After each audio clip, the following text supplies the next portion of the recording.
से आपके लिए वीडियो लेकर आई हूँ। और हम जो स्थानीय स्वशासन पढ़ रहे थे उसके अंतर्गत हम आज पढ़ेंगे। पहले मैंने आपको बताया कि आधुनिक, पहले प्राचीन काल में किस नाम से पंचायतों को जाना जाता था, फिर आधुनिक काल में कब से क्या क्या प्रयास हुए, और आज हम चलेंगे स्वतंत्र भारत में स्थानीय निकायों की स्थिति। ठीक है, तो स्वतंत्र भारत में स्थानीय शासन की हम बात कर रहे हैं। तो सबसे पहले हम जानते हैं 93 में 73वां और 74वां संविधान संशोधन लागू हुआ और उसके बाद से वर्तमान स्थिति जो है वो हम देख रहे हैं। ठीक है, लेकिन इससे पहले भी कुछ प्रयास हुए थे। तो जिसमें सबसे पहले हम देखते हैं 1952 में एक सामुदायिक विकास कार्यक्रम आया था, जिसकी सोच थी कि स्थानीय विकास में जनता की भागीदारी हो, है ना, कि जो जिसके लिए विकास हो रहा है उस व्यक्ति का शामिल होना जरूरी है, जिससे वो ज़्यादा अच्छे से बता सकते हैं कि उनको इनिशियल किस किस चीज़ की नीड है, किस दिशा में काम होना चाहिए, है ना। यही सोच है स्थानीय स्वशासन की। तो 1952 में ये आया। इसके बाद ये कार्यक्रम चला, लेकिन उतना सफल नहीं रहा और इसी पृष्ठभूमि में त्रिस्तरीय व्यवस्था लागू की गई। यानी 3 स्तर पर जो हम वर्तमान में देख रहे हैं पंचायती या स्थानीय शासन का जो ढांचा है वो उसी समय से पृष्ठभूमि ली गई थी उस समय। 1960 में कुछ प्रदेश थे जैसे कि गुजरात एवं महाराष्ट्र, इन्होंने निर्वाचित निकाय प्रणाली अपनाई, यानी इन निकायों का चुनाव करवाया गया। लेकिन कुछ प्रदेश ऐसे भी थे जिन्होंने ये समझा कि इसके लिए निर्वाचन की क्या आवश्यकता है, और जो निर्वाचित निकाय थे उनको भी जो है भंग करवाकर और सरकारी अधिकारियों के हाथ में इस प्रशासन का जिम्मा दे दिया गया। तो इस प्रकार से अप डाउन चलते रहे उसमें। और हम देखें कि ऐसा नहीं है कि 1993 से पहले ये नहीं था। हमें याद है ना, सबसे पहले अपन क्वेश्चन आता है कि सर्वप्रथम पंचायती राज की व्यवस्था किस राज्य ने की। तो 1959 में नागौर जिले से राजस्थान का नाम आता है ना। तो इससे पहले भी प्रयोग हो गए थे, चूँकि राज्यों को ये विषय दिया गया था, है ना, राज्यों को ये विषय दिया गया था कि वो अपनी स्वेच्छा के अनुसार करें, तो वो अपने हिसाब से करते थे। तो हम देखें 1959 में सबसे पहले नागौर के, राजस्थान के नागौर जिले में, है ना, नागौर में शुरुआत हुई। ठीक है, अगर फर्स्ट आता है क्वेश्चन आता है अक्सर ये जीके में कि 1950 सबसे पहले जो पंचायती राज व्यवस्था है उसकी शुरुआत कहाँ से हुई, तो वो नागौर जिले से, राजस्थान के, है ना, राजस्थान के नागौर जिले से शुरू हुई थी। हम अपने उस पर वापस लौटते हैं। जो वर्तमान प्रणाली है उसमें सबसे पहले जो प्रयास किए गए वो 1987 के बाद किए गए, है ना, के बाद गंभीर प्रयास किए गए।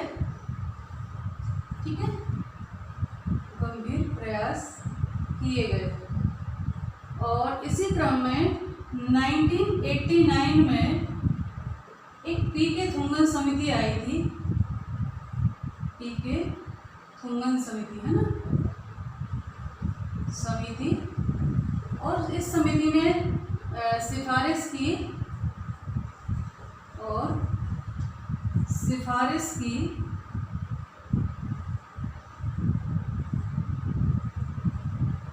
कि 2 संविधान संशोधन में 2 बदलाव होना चाहिए। 2 संविधान संशोधन आवश्यक हैं, 2 संविधान संशोधनों की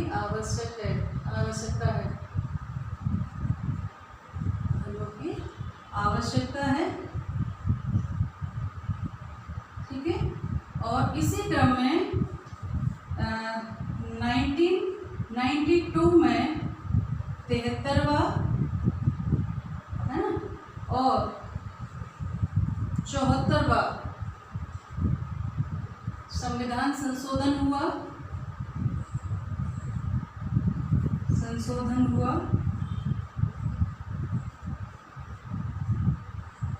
है ना। और ये संशोधन 1993 से प्रभावी हो गए, है ना, और त्रिस्तरीय व्यवस्था को अपना लिया गया। त्रिस्तरीय स्थानीय स्वशासन में त्रिस्तरीय व्यवस्था को अपना लिया गया।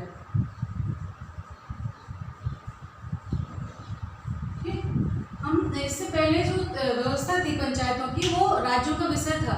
तो अनुदान के लिए पैसा उनके पास नहीं होता था। अगर निकाय के चुनाव भी करवा लिए थे तो पैसा नहीं होता था, वो राज्यों के ऊपर, केंद्र के ऊपर अनुदान के लिए डिपेंड रहती थी। लेकिन ये जो पीके थुमन समिति आई, इन्होंने कहा कि व्यवस्था में बदलाव की आवश्यकता है और इसी क्रम में हमें 2 संविधान संशोधन करने पड़ेंगे, एक नगरीय शासन से संबंधित और एक ग्रामीण शासन से संबंधित। तो और इनको ज़्यादा अधिकार देने की ज़रूरत है ना, इनके न्यायाधिकार डिसाइड करने की ज़रूरत है। तो ये सारी चीज़ों के क्रम में 73वां और 74वां संविधान संशोधन हुआ और ये संशोधन 1993 से प्रभावी हो गया। ठीक, इसी क्रम में आगे हम चलते हैं। त्रिस्तरीय व्यवस्था अपनाई गई है, वो क्या है?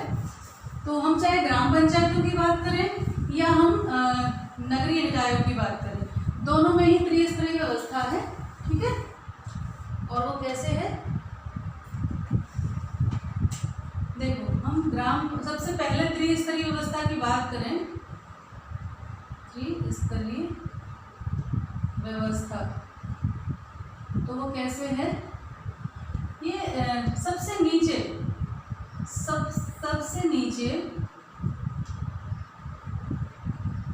प्राथमिक स्तर पर है ना, सबसे नीचे प्राथमिक स्तर पर क्या है? ग्राम पंचायत है। ठीक है, सबसे पहले कौन सी होती है? ग्राम पंचायत होती है और ये एक या एक से अधिक गांवों को मिलकर बनती है। यह है एक, इसमें एक गांव भी हो सकता है, अगर जनसंख्या एक गांव की बहुत बड़ी है, बड़ा गांव है तो एक गांव की भी पंचायत होती है, और अगर छोटा है तो एक या एक से अधिक गांवों को मिलकर बनती है। एक से अधिक ग्रामों से मिलकर बनती है। ठीक है, बनती है। और क्या होता है इसमें? ग्राम सभा अनिवार्य की गई। इसमें ग्राम सभा, हर गांव में ग्राम सभा होगी। जैसे अगर 2-3 गांवों का है तो हर गांव की एक अपनी ग्राम सभा होती है, तो हर गांव की अपनी ग्राम सभा होती है।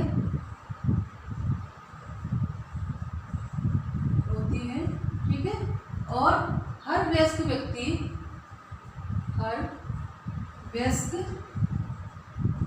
नागरिक, चाहे वो स्त्री हो या पुरुष हो, इसका सदस्य होता है ऑटोमेटिकली, है ना, इसका सदस्य होता है। ठीक है, अब हर व्यक्ति की बात नहीं कर रहे। अगर हमने हर व्यक्ति शब्द दिया तो ये राजनीति है।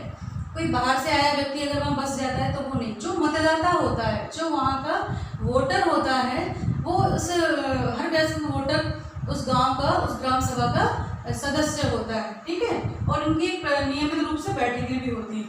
अगला जो स्तर है ब्लॉक लेवल पर, जिसे ब्लॉक, जनपद या तालुका कहते हैं। हमारे मध्य प्रदेश में तो इसको जनपद कहते हैं। ठीक है, तालुका कहते हैं। और एक होता है जिला स्तर।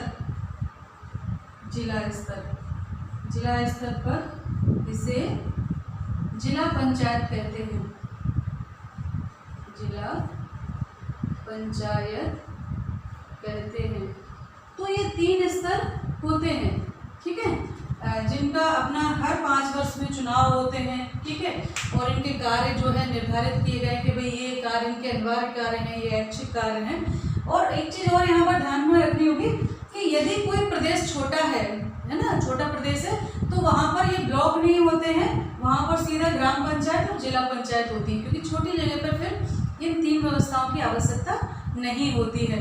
तो ये पूरा त्रिस्तरीय व्यवस्था है जिसके माध्यम से हमारा पंचायती राज्य जो है चलता है। और वर्तमान में हम देख रहे हैं कितने सारे, मैंने बताया कि पढ़े लिखे लोग भी अब इसमें आ रहे हैं। नए नए यंगस्टर्स, जो कोई MBA की डिग्री धारण करके आया है, कोई बहुत अच्छी IAS की तैयारी कर रहे होते हैं, तो वो लोग भी यहाँ आके करते हैं। ऐसे लोग जब राजनीति में आते हैं, जब ग्रामीण स्तर पर सुधार करने आते हैं, तो बहुत सार्थक परिणाम भी हमें देखने को मिलते हैं। और आशा करते हैं कि ये सारी चीज़ें हमें विधानसभा या लोकसभा के चुनाव में भी देखने को मिले। तो अच्छे पढ़े लिखे उम्मीदवार, अगर नई ऊर्जा आएगी तो निश्चित रूप से विकास में बहुत भागीदारी होगी और जो लोकतंत्र जिसकी हम परिकल्पना करते हैं, जो किताबों में दिखाया जाता है, वो यथार्थ रूप में हमें देखने को मिलेगा। तो ये वीडियो अभी मैं यही समाप्त करती हूँ, ठीक है। अगले वीडियो में हम आपको और इसके आगे ले चलेंगे, जिसके बारे में बताएंगे, ठीक है। अच्छा, एक चीज़ और इसमें थोड़ा सा मैं आपको बता दूँ चुनाव के बारे में कि इसके चुनाव कैसे होते हैं, ठीक है। तो 1993 से पहले इनके जो चुनाव हैं वो कैसे होते थे, नियमित रूप से नहीं होते थे और अप्रत्यक्ष रूप से होते थे ना, कभी भी हो गया, और डायरेक्ट नहीं इनडायरेक्ट होते थे। पर वर्तमान में इनके चुनाव कैसे हैं, नियमित होते हैं।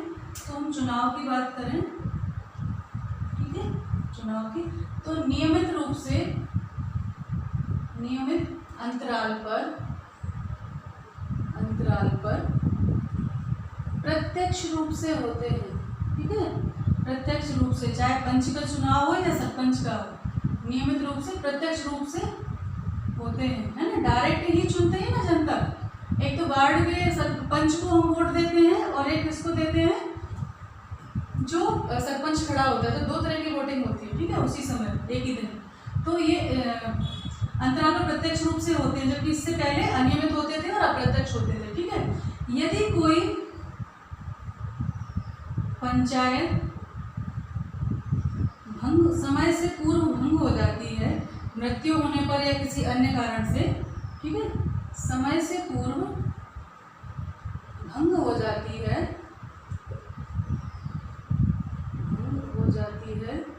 तो क्या करते हैं, 6 माह के अंदर, 6 माह के भीतर या अंदर चुनाव कराने आवश्यक हैं, चुनाव कराने आवश्यक है। अच्छा, ये चीज़ पहले नहीं थी, है ना। पहले क्या होता था कि अगर हो भी गए, भंग कर दी, फिर चल रहा है, कोई नियमितता नहीं है ना। पर अब ये है नहीं। अब तो 73वें संविधान संशोधन द्वारा ये व्यवस्था हो गई कि इनका जो कार्यकाल है, अच्छा कार्यकाल की बात करें अपन, कार्यकाल तो कितना है, 5 वर्ष, ठीक है। और अब 73वें संविधान संशोधन द्वारा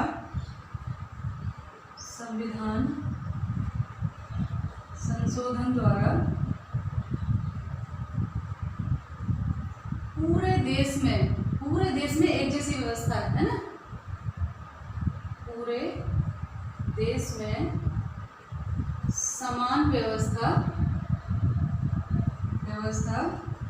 लागू की गई, ठीक है। तो ये सारी व्यवस्था थी। इसके बाद हम अगली वीडियो में इसके और आगे ले चलेंगे। तो ध्यान रखिए, पढ़ाई करते रहिए, मैं आपके साथ हूँ। नमस्ते सभी।